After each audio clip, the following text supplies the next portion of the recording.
السلام عليكم ورحمة الله وبركاته.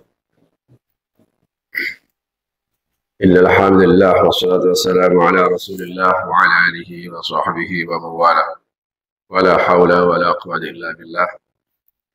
سبحانك لا علم لنا إلا ما علمتنا إنك أنت العليم الحكيم. رب اشرح لي صدري ويسر لي أمري واحلل عقدة من لساني يفقهوا قولي. أما بعد. Bapak-bapak, ibu-ibu, jamaah sekalian rahimakumullah. Alhamdulillah kita masih dikaruniai umur yang panjang, masih ditakdirkan untuk bangun kembali dari tidur kita. Dan alhamdulillah kita bisa ditakdirkan memasuki bulan suci Ramadan, bulan yang jelas-jelas mulia, karena di bulan Ramadan inilah Al-Quran diturunkan.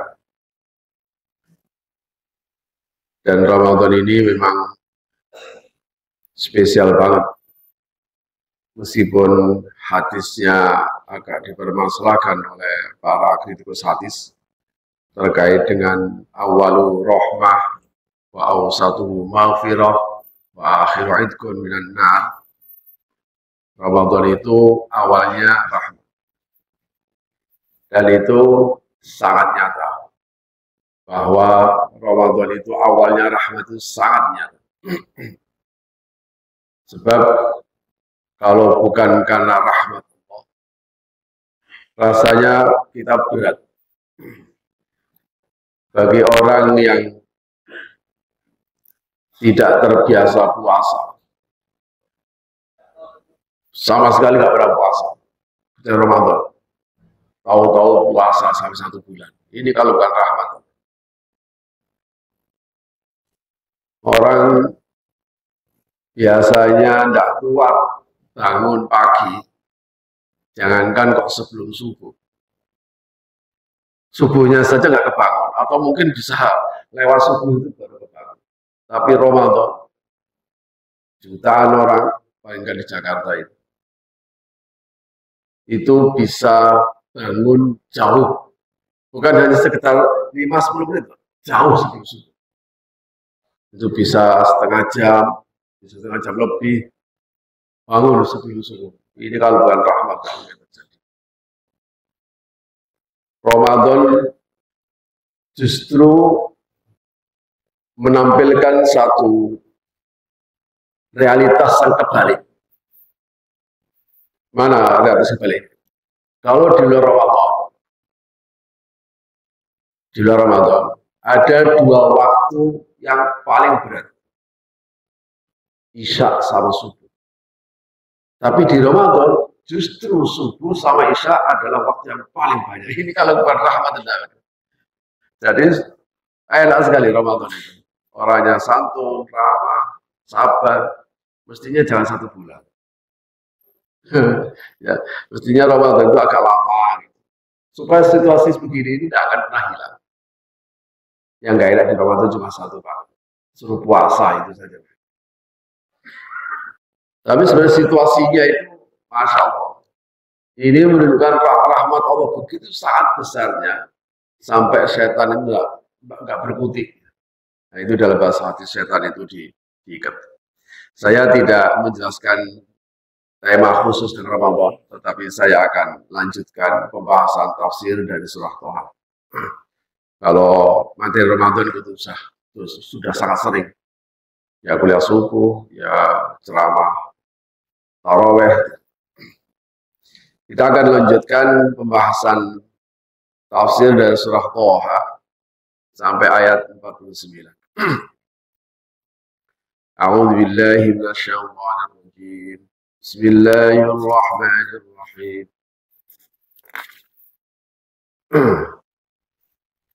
Qala faman rabbukuma ya Musa?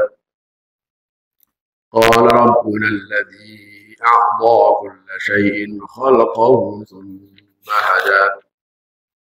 Qala fama balul qurunil ula? Qala 'ilmuha 'inda ربي في كتاب لا يضل ربي ولا ينسى الذي جعل لكم الأرض مهدا فسلك لكم فيها سبلا وأنزل من السماء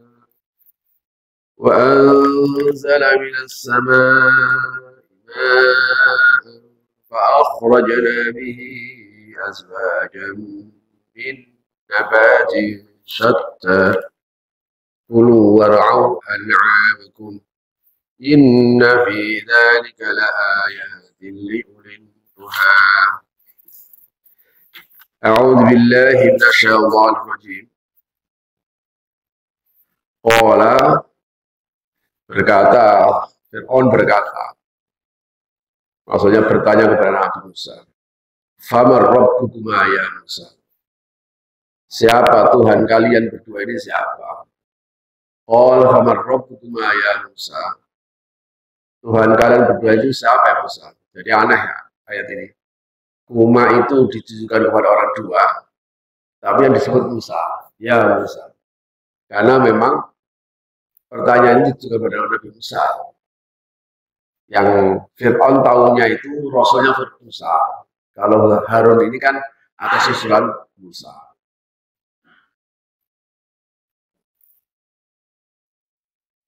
Di dalam ayat yang lain, ini ada peristiwanya sebenarnya.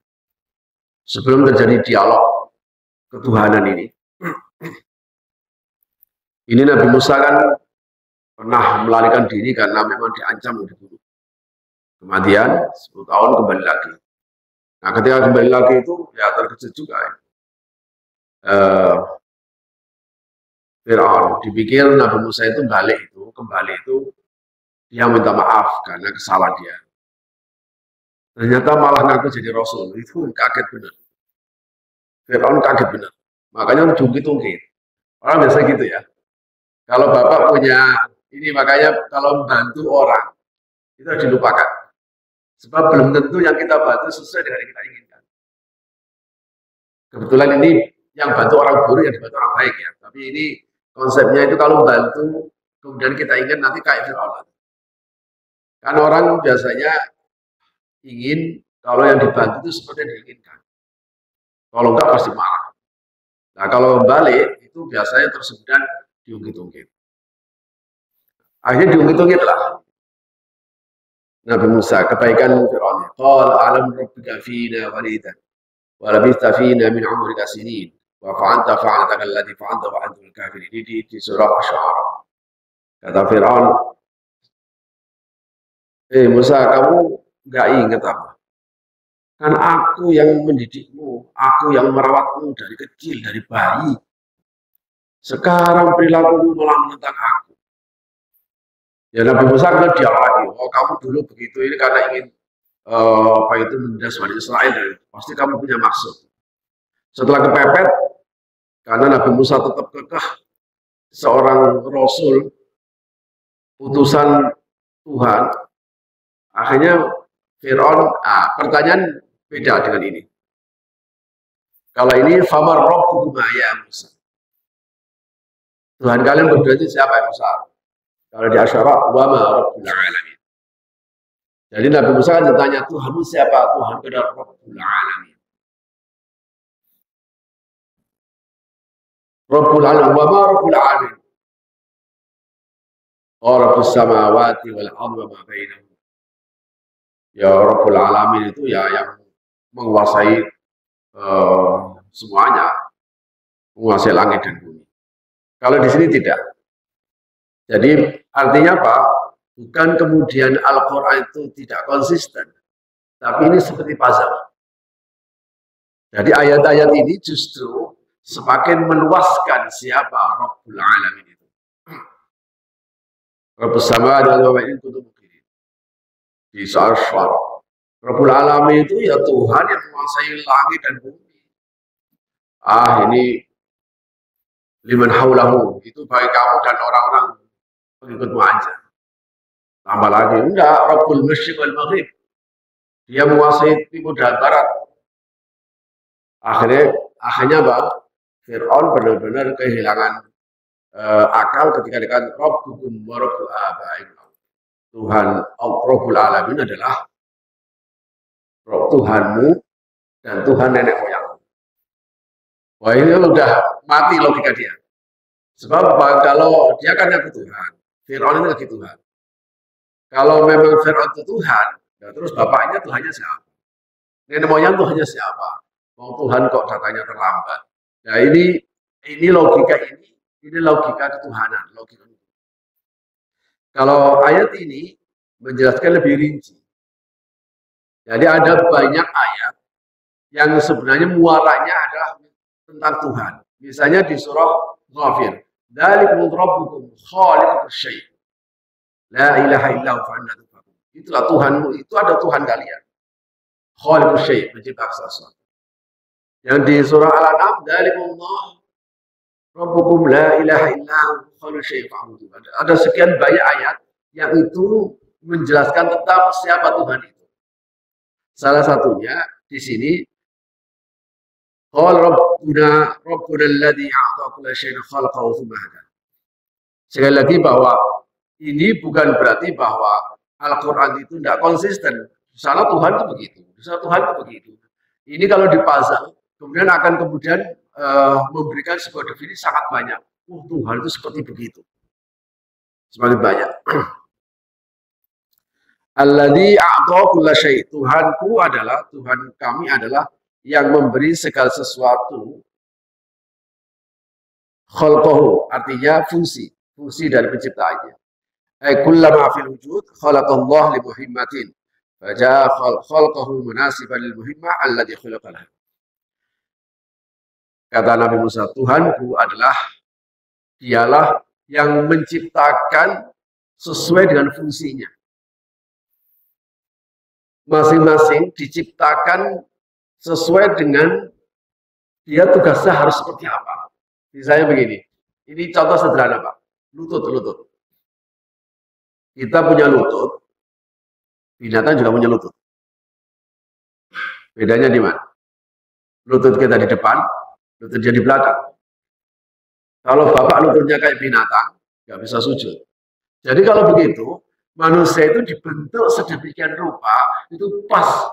Supaya apa? Supaya sudah bisa melaksanakan ibadah seperti itu. Semua binatang, maksudnya semua makhluk hidup itu diciptakan oleh Allah sesuai dengan tugas dan fungsinya masing-masing. Dan ini bukan teori, artinya Fir'aun saat itu yang bertanya, mestinya dia tahu. Memang benar sih. Oh, ya omongan Musa memang benar. Tidak mungkin makhluk-makhluk seperti begitu itu dia terus muncul sendiri, wujud sendiri, diciptakan oleh manusia. Tidak mungkin, ini pasti diciptakan oleh Tuhan. Nah, itu logika itu pasti sudah masuk di dalam pikiran. Tapi ya, namanya orang kalau sudah nggak percaya aja. Tsumma tada idalla kulla syai'in 'ala al-qiyami muhimmatihi wa yassarahu laha. Setelah itu dengan naluri yang diberikan oleh Allah, masing-masing ciptaan itu, masing-masing makhluk hidup itu punya tahu tugasnya dan tahu bagaimana cara dia melaksanakannya. Ini binatang dengan paruh yang sangat panjang. Misalnya, ini Masya Allah, dia makannya gimana? Ya mungkin kita bingung. Ini makannya, tapi dia ya tahu caranya bagaimana makan. Ini namanya tsumma hada maksudnya. Allah memberikan fungsi tadi itu dan naluri dia bisa seperti begitu. Cara makannya, mempertahankan hidup, dan dilalah Allah itu memudahkannya untuk bisa melaksanakan tugas-tugas itu. Ya kalau kita masih bisa bergerak enak. Kalau cicak, sudah jelas cicak itu hidupnya nempel di dinding. Tetapi makanannya lari kemana-mana. Jadi manusia, makanya kalau ada manusia, jenis manusia, kok dia itu ngeluh. ngeluh, bekerja susah, mestinya suruh lihat cicak. Kamu masih untung, punya kaki, bisa kemana-mana, punya tangan, bisa kita fungsikan. Coba cicak. Dia nempel di dinding, makanannya lari kemana-mana. Ya nyamuk, ya larang, lari kemana-mana. Dilalah itu kok yang marani, baru capek. Ya itulah cara Allah untuk memudahkan fungsi dari hidup. Dan ini adalah sebuah realitas. Ya tentu saja jawaban Nabi Musa ini, di samping untuk mengalahkan logika Fir'aun, sekaligus untuk menguatkan logika ketuhanan pada diri kita.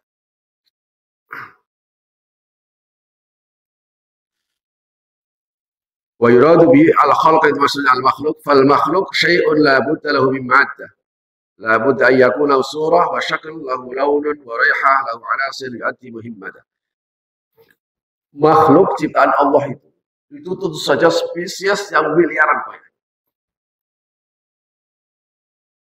La budda lahu min maddah. Tentu saja yang namanya makhluk itu pasti terdiri dari materi-materi yang berbeda. Materinya macam-macam. La budda yakuna surah wa syakl. Pasti dia punya wujud dan bentuk yang macam-macam. Sehingga bentuk dan macam-macam ini gunanya supaya nanti ketika berjalan bersama, siapa yang berfungsi bagian ini, siapa berfungsi bagian ini, semua makhluk ciptaan Allah. Bangun gedung ini, Pak. Ini kita tidak menciptakan batu, tidak menciptakan pasir, tidak menciptakan air, tapi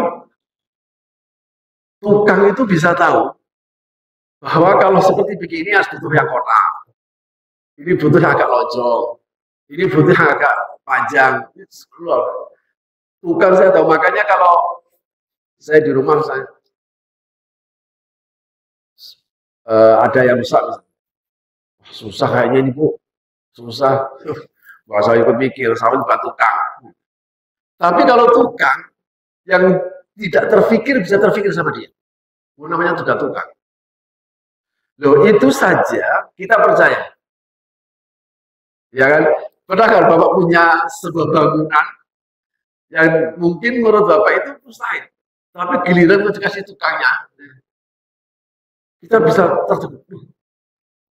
Kok bisa kepikir ya Bapak yang menciptakan seperti ini? Nah, wong manusia saja kita bisa tertegun seperti itu. Aneh kalau kemudian dia nggak percaya Tuhan. Oh itu aneh banget. Makanya Allah semua makhluknya itu punya bentuk yang macam-macam. Dan bentuk yang macam-macam tadi itu lahu anasil yu'addi muhimmatan. Ada unsur-unsur yang memang diberikan oleh Allah untuk apa? Untuk menjalankan tugasnya masing-masing. Fa idza arada Allah khalqa syai' yaqdir lahu kull hadhihi asya' fa amad al-'ain. Kayak itu misalnya tubuh kita saja. Tubuh kita ini macam-macam. Ada mata, ada telinga, ada hidung, ada tangan. Ini punya fungsi masing-masing.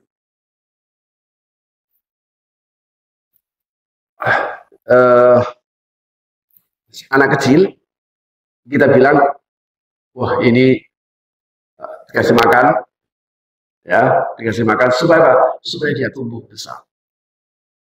Yang dimaksudkan tumbuh besar itu, ini kan ini yang namanya anggota tubuh kan banyak ini. Ini anak masih bayi, kita kasih makan yang sehat supaya dia tumbuh besar. Ketika tumbuh besar, yang tumbuh besar apanya? Ya pasti semua telah ditetapkan sedemikian rupa.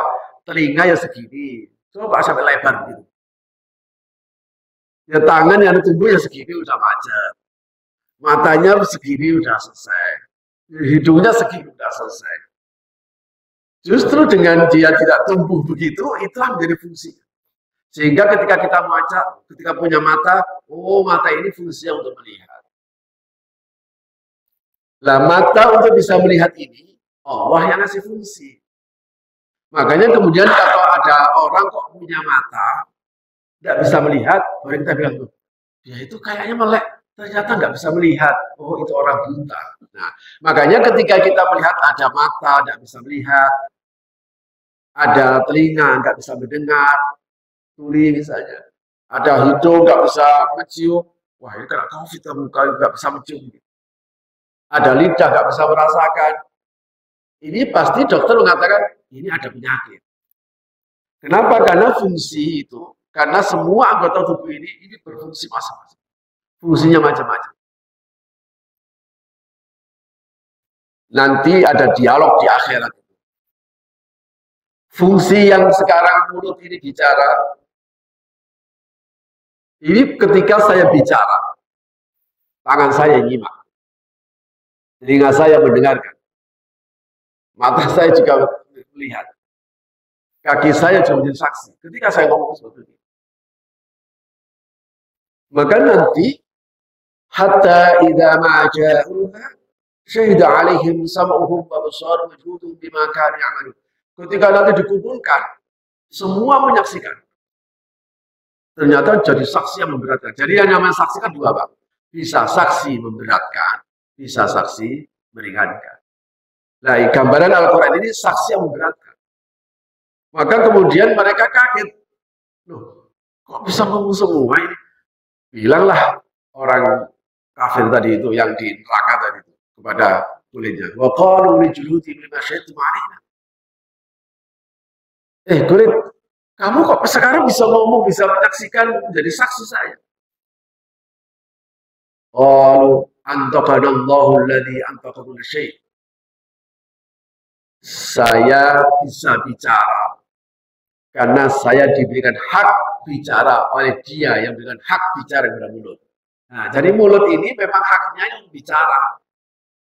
Mata ini tugasnya untuk melihat, telinga tugasnya untuk mendengar, tangan tugasnya untuk mengambil, bergerak, kaki untuk berjalan dan sebagainya.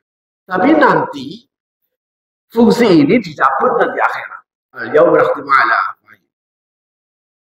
Mulut yang biasanya kemudian tidak konsisten, pagi dele sore tempe, pagi dele sore tempe. Nah, nanti itu di sana ditutup, wah mulutnya nggak bisa ngomong. Nah, ini fungsi seperti begini. Tentu saja tidak ada seorang pun yang bisa terlibat, hatta dokter top sekali. Misalnya dia, ini makanya sama di perutnya. Ketika dia tumbuh, dia tidak tahu bahwa bagaimana dia bisa menteorikan bahwa telinga bisa mendengar. Tidak bisa diteorikan. Hidung kok bisa mencium, lidah bisa. Ketika diteliti, oh iya, mungkin ini. Tapi yang menciptakan itu semuanya tentu saja bukan manusia. Dan ini adalah realitas. Termasuk Fir'aun yang jadi bicara tadi itu. Kamu nggak percaya bahwa kamu punya mata. Makanya jamaah sekalian, kalau begitu, yang perlu kita lanjutkan ini, maksudnya, iya sih, mata itu fungsinya untuk melihat, telinga itu fungsinya untuk mendengar, lidah itu fungsinya untuk merasa, hidung itu mencium dan sebagainya. Nah, kalau begitu, tinggal Al-Quran kemudian datang. Al-Quran perlu datang supaya ketika orang itu punya mata, bisa dia fungsikan dengan benar. Dia punya telinga, dia bisa fungsikan dengan benar. Dia punya mulut, dia fungsikan dengan benar. Dia punya hidung, dia fungsikan dengan benar. Ini tentu saja untuk agama. Tapi bahwa Allah menciptakan semua makhluk hidupnya dengan fungsi macam-macam tadi, tentu saja tidak ada seorang pun yang bisa mengintervensi. Tidak mungkin. Tidak mungkin bisa mengintervensi, memastikan. Misalnya, dulu kan ada di kampung-kampung, kalau ibu hamil, itu sering-seringlah minum kelapa muda. Ya, maksudnya kulitnya halus atau kulitnya kuning. Nah, kalau dia kuning, kalau bapak ibunya hitam, ya tetap hitam. Ini hal yang tidak bisa diintervensi oleh manusia. Makanya untuk hal-hal seperti begini, ini semuanya punya fungsi masing-masing dan Allah memang menciptakan sedemikian rupa. Kalau begitu, ketika agama ini datang, baru diluruskan. Mata itu harusnya kamu gunakan untuk melihat kebesaran Allah. Sehingga mestinya dengan mata ini, kita tidak perlu harus melihat tentang kehebatan Rasulullah dari sisi fisik ya, dari sisi sosok. Kita karena tidak hidup sesama, kita hanya tahu dari riwayat bahwa Rasulullah jarinya bisa keluar air. Rasulullah bisa melihat belah bulan, kan itu. Rasulullah bisa melihat bahwa orang di belakang itu bisa tahu, bisa ngomong dengan binatang. Tapi ini kan kita dapatnya dari riwayat, tidak melihat sendiri. Maka ini tidak digunakan sebagai mukjizat utama oleh Islam, oleh mukjizatnya Rasulullah. Kenapa? Mukjizatnya Rasulullah adalah Al-Qur'anul Karim. Inilah mukjizat khalidah. Karena di sini yang ingin dibangun oleh Al-Quran logika kita. Tuh loh. Jadi kita tidak perlu harus melihat sosok Rasulullah yang besar, yang hebat tadi itu. Tapi cukup Rasulullah kata ini. Ini yang nyampaikan Rasulullah. Bahwa Tuhan itu adalah yang menciptakan segala sesuatu dan memberikan fungsi masing-masing. Wah ya benar. Nah ini tentu saja dengan mata. Harusnya dengan mata saja orang sudah bisa melihat. Seandainya ada orang punya mata, dia bisa melihat. Telinganya tuli, mulutnya bisu, lumpuh. Seandainya dia matanya bisa melihat itu aja, itu sudah bisa sampai kepada Tuhan. Stephen Hawking itu yang dia sampai mati. Itu Masya Allah, itu celaka-celakanya orang itu. Maksudnya ya dia mati dalam keadaan kafir ya. Maka ketika kafir kita bisa bilang begini. Sudah tidak seluruh anggota tubuhnya tidak berfungsi. Dia ada di kursi roda. Kursi roda masih kalau sehat masih ini sudah sampai pada titik akhir. Tetap saja dia berteori bahwa Tuhan tidak ada. Masya Allah. Itu, tapi dia seorang ilmuwan top. Makanya oleh Al-Quran kalau ada orang punya fungsi dan fungsi apa itu semua fungsi yang ada yang kita sebut dengan panca indera ini, dan kemudian kita fungsikan akhirnya dia menjadi seorang ilmuwan. Tapi jika panca indera tadi itu tidak bisa membawa dirinya pada Tuhan, itu bahasa Al-Quran, afala taqilun. Kamu itu loh, kok kayak nggak punya akal. Apalagi kalau kemudian seandainya ada orang nggak bisa melihat, nggak bisa mendengar. Makanya ketika orang itu nggak bisa melihat, nggak bisa mendengar, bisu, ya berarti tidak ada dakwah pada dirinya. Malah selesai pada dia selamat. Maka oleh Al-Quran, ketika menjelaskan sumbun bukmun umyun fahum la yaqilun. Orang kafir itu ya buta, tuli, bisu. Artinya ketika mata ini tidak bisa melihat kebesaran Allah dan membawa dia kepada Tuhan. Ketika telinga ini tidak bisa dia gunakan untuk mendengar pengajian-pengajian tentang Al-Quran. Ketika mulut ini tidak bisa kita gunakan untuk berzikir. Maka orang seperti begini dikatakan buta, tuli, bisu. Maka bersyukurlah Bapak dan Ibu. Jangan kemudian kita nunggu bersyukur setelah bisa beli HP. Enggak usah begini. Kita nunggu bersyukur setelah beli mobil. Kita baru bisa bersyukur setelah bisa beli rumah. Ya jangan begini. Kita bisa mengenal Tuhan dengan fungsi yang ada di kita miliki. Ya Allah, Alhamdulillah, kok mata saya ini bisa melihat kebesaran Allah. Memang Kau memang Maha besar. Ini begitu sangat nyata. Makanya Allah, keberadaan Allah itu namanya Azharul Zawahir. Dat yang begitu sangat jelas. Bahasa Jawanya cetha welo-welo. Begitu sangat jelas bahwa Allah itu ada. Karena mata itu begitu sangat melihat luar biasa. Itu cara-cara alam tarau. Annallahu sakhkhar lakum ma fis samawati wa ma fil ardh. Apakah kalian tidak melihat apa? Semuanya ini di langit bumi ditunduk oleh Allah. Coba dilihat. Makanya ketika Nabi Musa mengatakan Tuhanku adalah yang menciptakan segala sesuatu dengan bentuk yang berbeda-beda untuk menjalankan fungsinya masing-masing. Ini sebenarnya Fir'aun juga tahu. Telinga Pak. Jadi ada orang. Ini kan kesalahan ajaran. Masa hanya gara-gara ada pengajian ngaji Al-Quran pakai mic. Loh, itu diprotes. Ngaji nggak usah pakai mic. Ya Allah, ini berarti ada yang salah. Rasulullah nggak pernah ngajarkan, dia nggak tahu. Rasulullah itu pinginnya bacaan Al-Quran itu melebihi dari semua suara yang ada. Memang kemudian turun wala tajhal bisolat wala tukhafit biha. Wa btaghi baina dzalika sabila. Di sekali itu wala tajhal bisolatika maksudnya baca Al-Quran itu. Rasulullah kalau baca Al-Quran banter. Cuma saat itu di periode Mekah Islam masih belum kuat. Akhirnya Rasulullah dibully. Ketika dibully, disakiti, nanti agama yang perlu dicela. Akhirnya turun ayat itu di surah Al-Isra. Wala tajhal bisolatika wala tukhafit biha. Jangan keras-keras kalau kamu tahu baca Al-Quran. Tapi ya jangan terlalu pelan. Tapi di periode Madinah sudah tidak ada koreksi lagi. Jadi gitu. Nah, Bapak dan Ibu, itu kalau Bapak masih kuat mendengarkan Al-Quran, mendengarkan ceramah, bersyukur. Saya kan tidak pernah, dulu mudah-mudahnya pernah nonton konser musik. Ya ketika masih sekolah, Romai Rama, jadi ya senangnya nonton Romai Rama. Itu pas di Las Vegas itu. Ini ada satu kawasan downtown. Saya ketika di Las Vegas itu ada 3 panggung musik. Ya karena saat itu saya ingin tahu, bawalah saya ke Las Vegas. Yang kayak di TV itu, supaya saya bisa tahu ini benar-benar di Las Vegas. Masa saya di Las Vegas itu di masjid, di rumah, suruh ngaji, ya sama di Jakarta.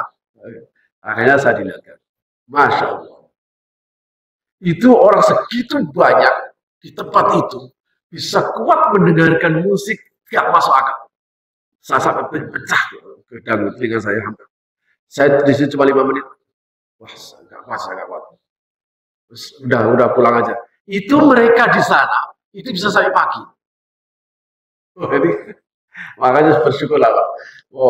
Telinga kita itu kok ya kuat seru dengerin ngaji. Sekuat untuk dengerin Al-Quran, bersyukurlah. Alhamdulillah. Karena memang semua fungsi yang ada itu ditujukan menuju kepada Tuhan, kepada Allah Subhanahu wa taala. Mulut, makanya Rasulullah sederhana saja. Man kana yu'minu billahi wal yawmil akhir falyaqul khairan aw yasmut. Kalau memang kamu itu beriman pada Allah dan hari akhir, gampang saja. Pokoknya kalau ngomonglah dengan baik. Kalau harus berucaplah, berikan manfaat, berikan maslahat, kebaikan. Kalau enggak ya diam aja. Jadi sesederhana itu Rasulullah memberikan definisi siapa yang beriman pada Allah dan hari akhir, ngomonglah yang baik, ngomongnya bagus, yang manfaat, yang memberikan maslahat. Kalau enggak ya diam aja. Tapi sesederhana ini itu ternyata tidak sederhana. Sekarang mungkin mulut banyak yang diam, Pak. Sekarang ini. Kenapa? Karena diganti jari-jari. Nah, mulutnya diam, tapi ini ngomongnya ini. Jadi sebenarnya ketika Al-Quran mengatakan al-yawma nakhtimu ala afwahihim, sebenarnya nggak usah pakai di akhir. Di dunia ini loh kita sudah tahu ini. Di dunia ini ada orang 5. Asalnya dia berangkat, ayo kita ke sana lah kafe. Kita kan nggak pernah ketemu nongkrong. Sampai di tempat ngobrol, enggak ambil HP-nya. Satu temen, nggak ada diajak ngobrol begini sendiri. Yang ngobrol sekali 2 kali, habis itu segini. Jadi temennya tadi itu.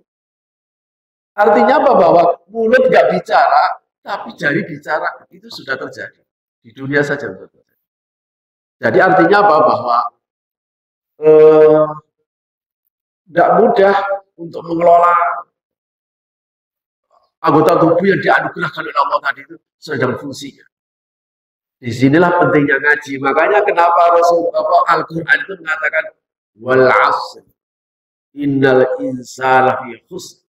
Innal insana fi khusr. Itu menggunakan kata penguat. Huruf takkid inna sama lam. Sungguh manusia benar-benar selalu berada. Jadi Kalimat misalnya ini, ana fintidorik. Saya selalu menunggu. Ini namanya ana fintidorik. Wallahu fi aunil abdi. Allah senantiasa membantu hambanya. Maka al-abdu fi auni akhi. Selagi si hamba tadi itu membantu orang lain. Nah, jadi kalimat fi, sehingga kalimat di situ innal insana lafi khusr. Sungguh manusia itu benar-benar selalu berada. Berarti kan enggak pernah enggak rugi. Selalu berada kerugian. Ini yang bersumpah Allah. Allah menggunakan kata sumpah dua dan gunakan kalimat redaksi lafi khusr. Artinya semua manusia itu benar-benar selalu berada di dalam kerugian. Baru dikasih pengecualian. Illal ladzina amanu wa 'amilus shalihat wa tawashaw bil haqq wa tawashaw bis sabr. Waduh, Masya Allah. Alhamdulillah.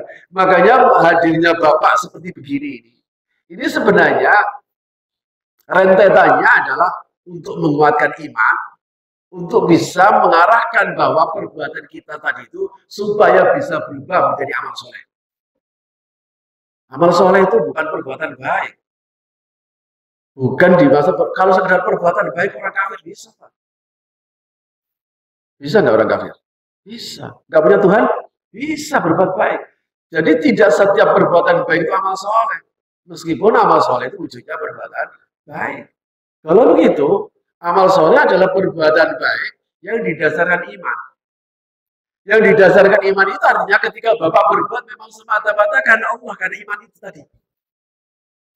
Makanya kenapa Islam kemudian menolak kalau kamu berbuat baik karena orang, karena manusia, minta sama pahala sama dia. Oh gitu. Kalau orang itu dalam bahasa kita namanya nggak ikhlas.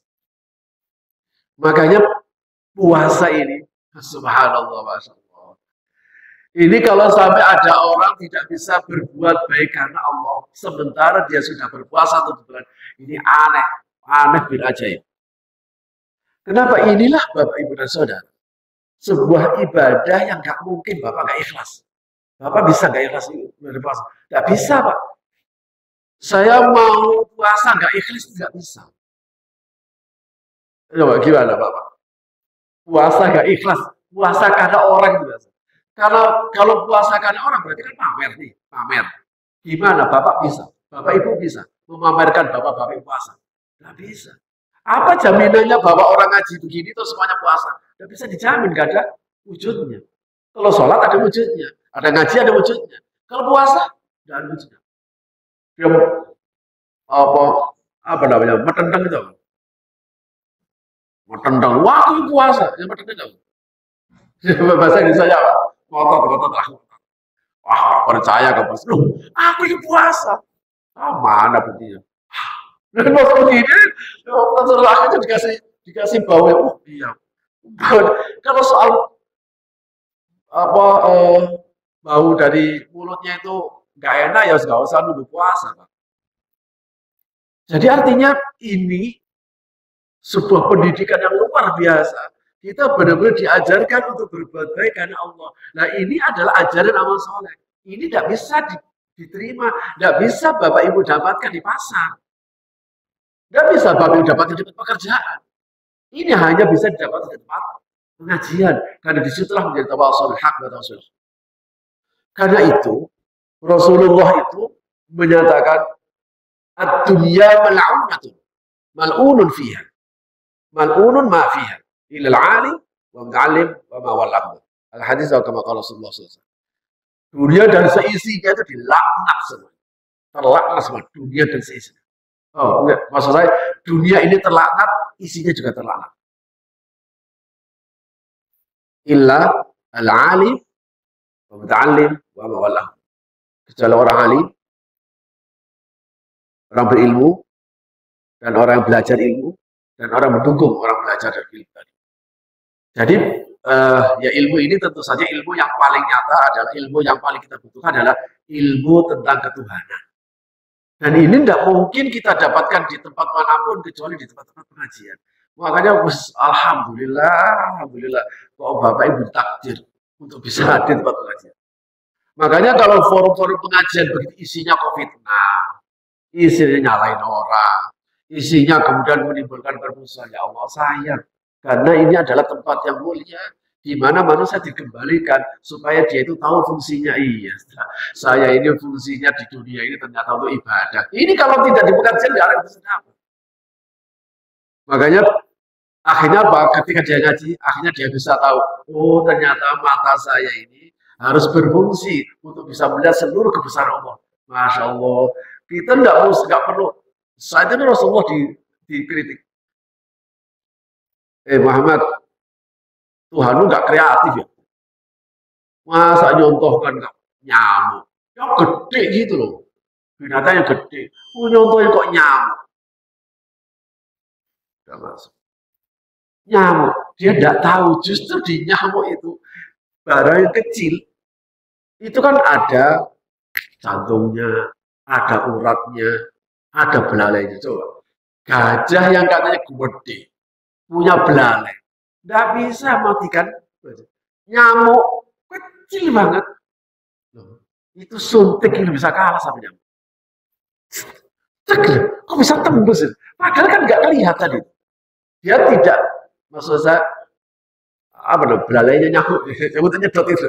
Belalainya nyamuk itu tidak sekaku jarum. Kalau jarum jelas gitu. Loh ini nyamuk itu. Oh belalainya nggak kelihatan. Itu kita bisa kena mati. Masya Allah, itu cukup dengan nyamuk saja. Itu sudah bisa terbang kepada Allah Subhanahu wa Ta'ala.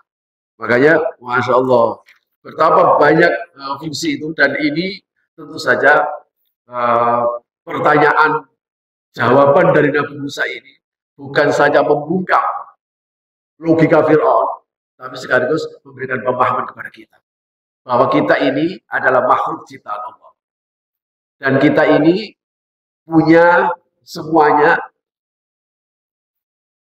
punya mata, punya telinga, punya hidung, punya tangan, punya kaki, dan ini semuanya ini ibarat apa? Kalau di struktur TNI apa? Komandan sama anak buah. Komandan sama anak buah.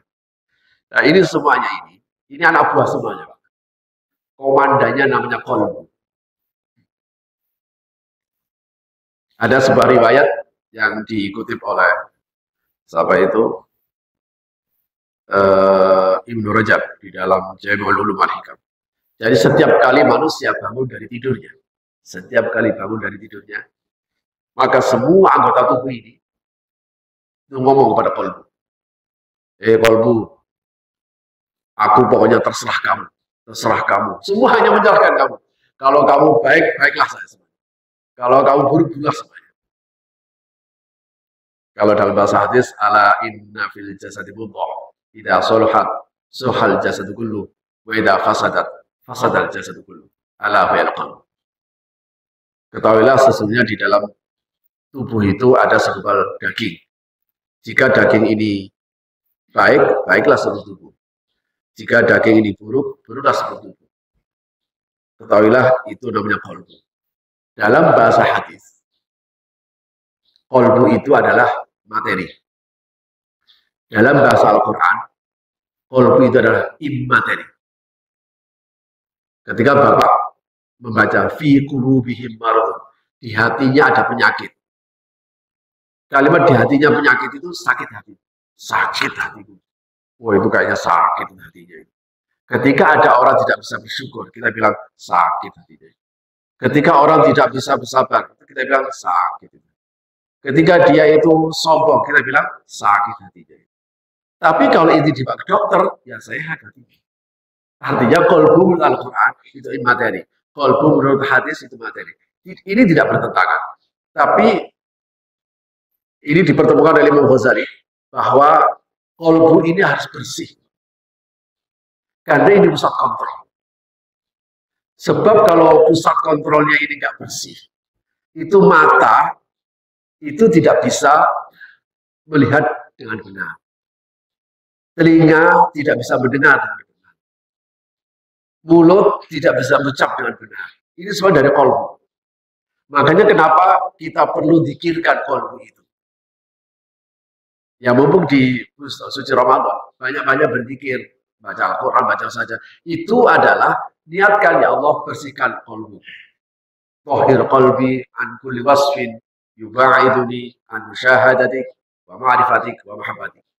Ya Allah, bersihkan hatiku dari segala hal yang menjauhkan aku dari cintamu, dari penyaksian pada kebesaran dan sebagainya. Sebab apa? Ketika kalbu ini kemudian mati, ini orang kemudian sombong. Sombong itu kan sakit hatinya. Itu kalau sombong ini nggak diatasi, itu benar-benar sakit fisiknya. Orang pamer, itu kan sebenarnya sakit hatinya. Itu kalau seandainya tidak diatasi, itu fisiknya benar-benar sakit. Orang kikir, itu ada sakit hatinya. Kalau tidak diatasi, itu benar-benar sakit jiwa. Makanya dua hadis tadi itu sudah difungsikan. Jamaah sekalian, sehingga bahwa alhamdulillah kita bisa selalu hadir di tempat pengajian. Tentu saja di samping kita mendapatkan informasi-informasi agama, tapi yang terpenting adalah kita supaya tahu, oh ternyata saya hadir begitu, oh ternyata fungsinya harus seperti begitu, oh ternyata kalbu saya harus bersih. Sebab kalau kalbu nggak bersih, kata bahasa Al-Quran, fa innaha la ta'mal absar, walakin ta'mal qulubul lati fis sudur. Kenapa ya mereka itu kok nggak bisa mengambil pelajaran? Matanya tidak bisa melihat dengan benar, telinganya tidak bisa mendengar dengan benar, mulutnya tidak bisa mendengar dengan benar. Oh itu karena mata hatinya yang mati. Maka bahasa Al-Quran, fa innaha la ta'mal absar. Mata hatinya yang buta. Fa innaha la ta'mal absar walakin ta'mal qulubul lati fis sudur. Yang buta bukan mata kepalanya, tapi yang buta adalah mata hatinya. Masya Allah, itu kalau hati udah mati, ini benar-benar akan menjadi ancaman kemanusiaan. Orang sudah tidak bisa membedakan mana istrinya, mana sekretarisnya. Wah itu bukan karena nggak bisa lihat, matanya melek Pak, tapi hatinya mati. Mana uangnya, mana uang negara, itu bukan nggak bisa melihat, tapi mata hati. Dia telinga sudah jelas-jelas ini berikan manfaat, tidak bisa dia dengarkan, tapi justru nggak manfaat itu bisa dengarkan. Ini adalah semua dari pusat.